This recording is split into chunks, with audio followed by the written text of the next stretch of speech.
To say all humans are equal or the same insults the very diversity of ability and genetic ancestry of what we are today. And diversity is a good thing, not only for survival, but for educational and entertainment purposes, of course. This genetic heritage is passed down and makes some populations different than others. This is nothing to be ashamed of or even really proud of, but as a species as a whole, but to treat humans of different abilities with less respect due to their genetic heritage is inhuman indeed. Around 40,000 years ago, modern humans migrated to Asia and encountered the Denisovans, a group of archaic humans. Through inbreeding, genetic material from Denisovans was incorporated into the human genome. One of the most intriguing outcomes of this hybridization is found in Tibetans. In Tibet, there's a specific gene called the EPAS1, endothelial PAS domain containing protein 1, that plays a crucial role in adapting to high altitude environments. This gene regulates the production of hemoglobin, the molecule responsible for carrying oxygen in the blood.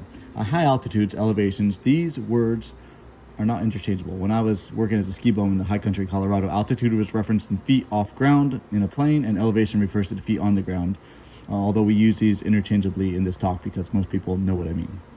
Where oxygen levels are lower, the body compensates by producing more red blood cells to carry additional oxygen. However, this increased production of red blood cells can lead to medical conditions like chronic mountain sickness. Tibetans don't experience this to the same extent as other populations living in high altitude regions. This is where EPAS1 gene comes into play. Tibetans have a unique variant of the EPAS1 gene that allows them to adapt better to high altitudes without the negative health impacts seen in other populations. It's believed that the EPAS1 variant is inherited from Denisovan ancestry.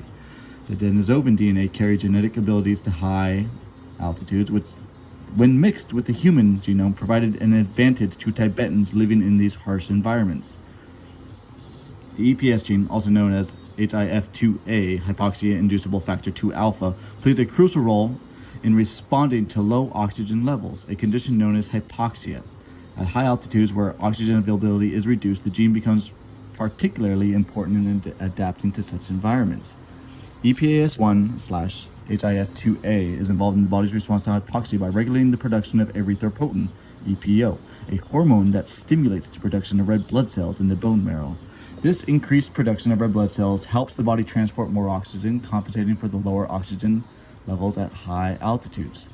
In Tibetans, the EPAS1 gene has undergone specific genetic changes that provides an advantage in adapting to high altitudes without experiencing excessive increase in red blood cell production, which can lead to conditions like chronic mountain sickness. This unique variant of EPAS1 in Tibetan seems to allow for more finely tuned response to low oxygen levels. It enables efficient oxygen utilization without overproduction of red blood cells, thus preventing the negative health effects associated with chronic mountain sickness.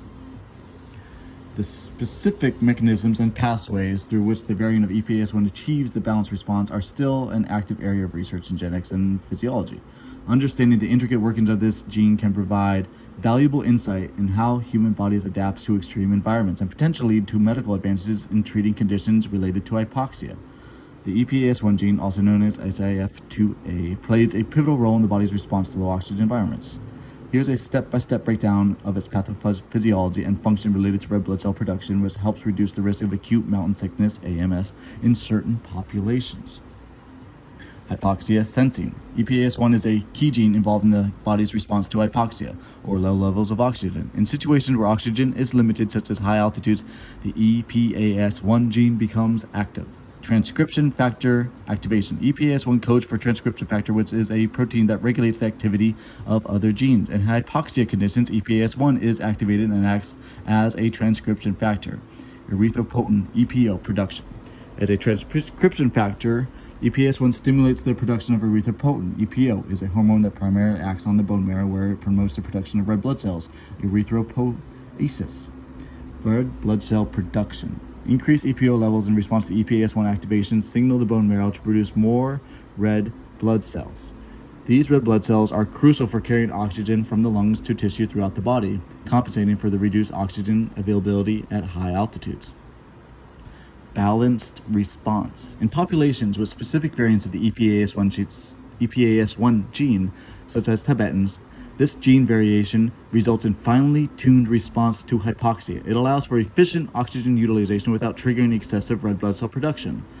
Reduced risk of AMS. The finely tuned regulated response mediated by the EPAS1 gene in Tibetans helps maintain a balanced level of red blood cells without reaching levels that might lead to conditions like acute mountain sickness, AMS. AMS occurs due to the body's struggle to adapt to reduce oxygen levels at high altitude, often characterized by symptoms like headaches, fatigue, dizziness, and nausea.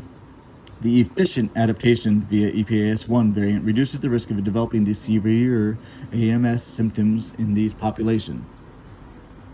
In essence, the EPAS1 gene function involves sensing low oxygen levels, stimulating EPO production, and regulating red blood cells and cell production to optimize oxygen delivery without overproducing red blood cells. This finely tuned response contributes significantly to the adaptation of certain populations, like Tibetans, to high altitude environments while minimizing the risk of acute mountain sickness.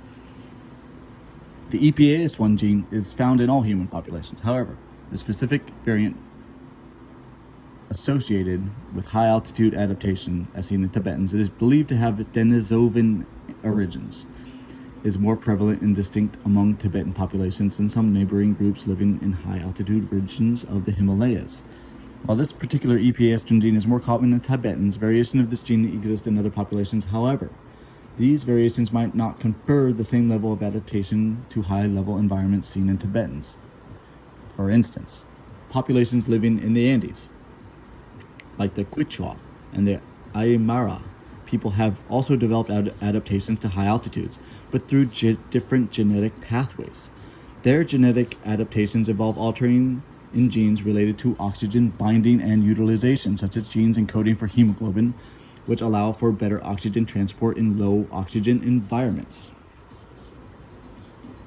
The Quichua and Aymara populations living at high altitude regions of the Andes have developed genetic adaptations related to oxygen binding and utilizations that differ from those found in Tibetans.